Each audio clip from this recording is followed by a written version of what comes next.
Tunnelling is a business attended by uncertainty. Crossrail's confident burrowing under the capital benefited from benign London clay and the considerable advantages of 8 £10 million tunnel boring machines. It's a different story though, 170 miles north, where one of two bores at Farnworth, on the commuter route between Manchester and Bolton, is being enlarged to accommodate 2 tracks and overhead line equipment as part of the North West electrification programme. The core works have involved filling the tunnel with lightweight foamed concrete and then reboring it on a slightly different alignment to provide a larger structure gauge. A reduced frequency passenger service is being maintained by implementing single line working through the smaller adjacent tunnel, which first had to be strengthened. Key to the reboring is an open face shield, a machine built in modular form by an engineering firm in Oldham and then assembled on site.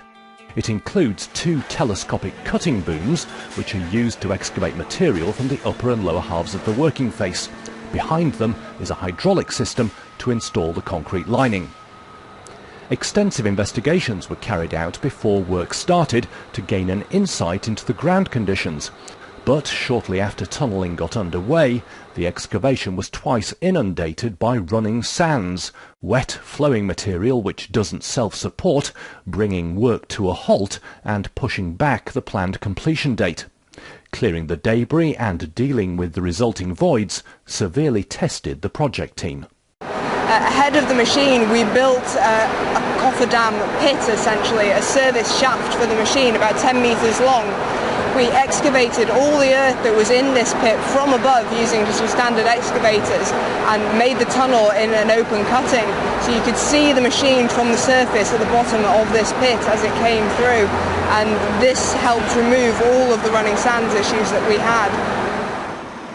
As anticipated, conditions have improved through the rest of the tunnel, allowing progress to be made at a rate of about 4 metres per day.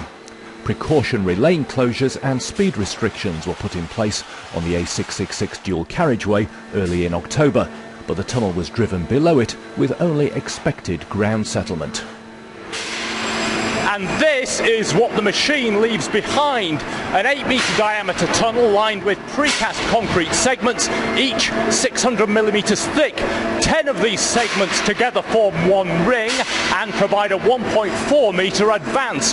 The machine moves forward by pushing against the leading edge of the lining using 20 shove rams with a combined maximum force of 2,200 tonnes.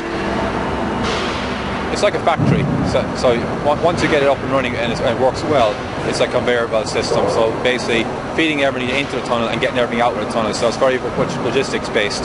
But then you've also got the risk factors. We don't know what's in front of you all the time. There's 10 men in total inside there. You've got the machine operators controlling the excavators, you have a TBM driver, he controls when we're pushing the machine and how we actually steer the machine, with the engineer giving guidance. So the engineer will tell them basically you're 10 mil left, you're 5 mil right, you're up, down, and they adjust the suit. Considerable re-engineering has also been required beyond the tunnel limits to account for the new track alignment. At its northwest end, a retaining wall and road bridge are being reconstructed, whilst the platforms of Farnworth station have been moved northwards. Once the tunnelling is complete, the machine will be dismantled and its launch pit filled before track laying gets underway. Based on current rates of progress, it's hoped the railway will be restored to full operation by the end of the year.